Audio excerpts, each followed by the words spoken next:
Assalamualaikum warahmatullahi wabarakatuh. Selamat pagi calon pendidik generasi hebat. Semoga kalian semua selalu dilimpahkan kesehatan oleh Allah Tuhan Yang Maha Esa. Baiklah calon pendidik generasi hebat, pada kesempatan kali ini kita berjumpa di channel Movebet Edu dalam mata kuliah evaluasi pendidikan bersama saya Ibu Siti Mufliha. Baiklah adik-adik calon pendidik generasi hebat, pada pertemuan kali ini kita akan membahas tentang perencanaan evaluasi pendidikan. Adapun tujuan dari pembahasan materi ini adalah agar mahasiswa memahami perencanaan evaluasi secara baik. Yang kedua, agar mahasiswa dapat merencanakan evaluasi secara sistematis. Sebelum kita membahas lebih jauh, kita harus mengetahui arti dari perencanaan itu sendiri. Nah, perencanaan adalah suatu rancangan rinci untuk melakukan sesuatu demi mencapai tujuan. Jadi, perencanaan merupakan sesuatu yang kita lakukan sebelum bertindak. Sebelum melakukan evaluasi, tentu memerlukan adanya sebuah perencanaan. Hal-hal apa yang perlu dilakukan sebelum evaluasi, selama proses evaluasi, dan setelah evaluasi itu dilakukan. Selanjutnya, proses evaluasi pendidikan. Ada beberapa proses dalam evaluasi pendidikan. Yang pertama, plan atau perencanaan. Proses perencanaan evaluasi ini merupakan bagian terpenting dalam proses evaluasi secara keseluruhan. Kita harus memiliki perencanaan evaluasi yang baik sebelum hal tersebut diimplementasikan. Proses evaluasi pendidikan yang kedua yaitu implementation atau implementasi.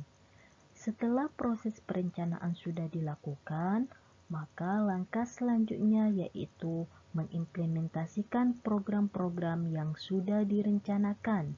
Jika perencanaan dilakukan secara baik, diharapkan implementasi evaluasi akan berjalan dengan lancar sesuai tujuan yang ingin dicapai.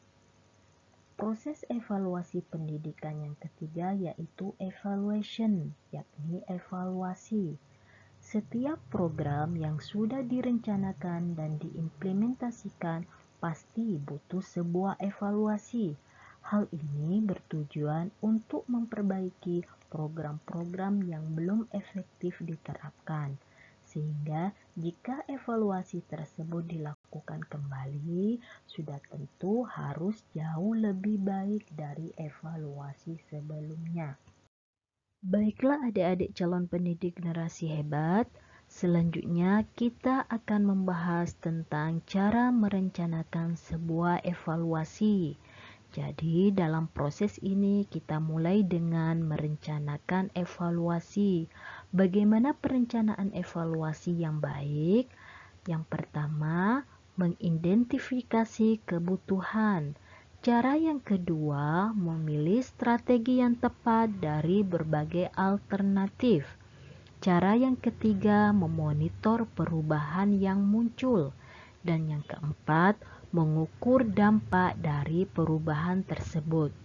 Jika perencanaan evaluasi ini dilakukan secara sistematis, maka hasil evaluasinya pun nantinya akan efektif. Selanjutnya, ada beberapa langkah dalam merencanakan evaluasi. Langkah yang pertama yaitu menentukan tujuan evaluasi.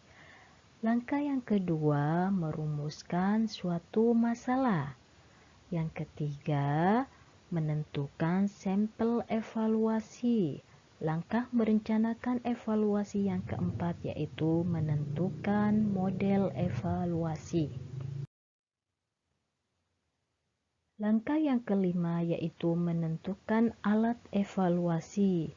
Langkah perencanaan evaluasi yang keenam, merencanakan budget, dan yang terakhir yaitu merencanakan schedule evaluasi. Selanjutnya kita akan membahas tentang tujuan perencanaan evaluasi. Sudah kita ketahui bersama bahwa perencanaan merupakan suatu cara untuk memproyeksi maksud dan tujuan. Tujuannya ke depan seperti apa?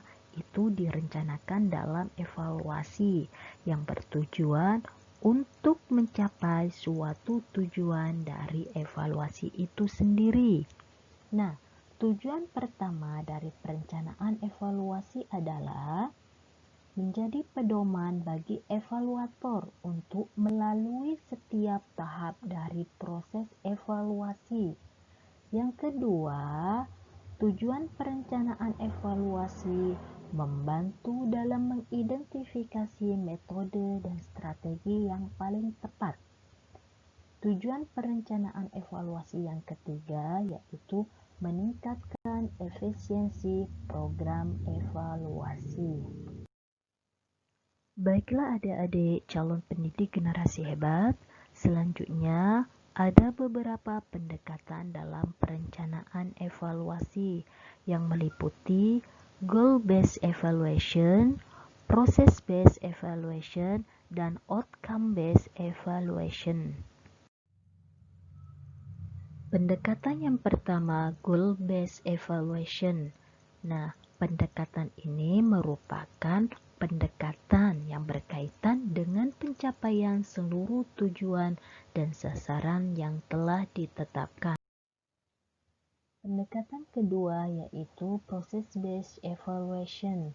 Dalam process-based evaluation ini biasanya digunakan untuk memahami secara mendalam bagaimana suatu program tersebut berjalan.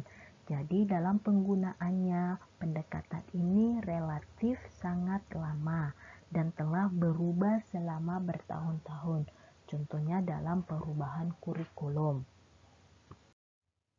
Pendekatan yang terakhir yaitu outcome-based evaluation.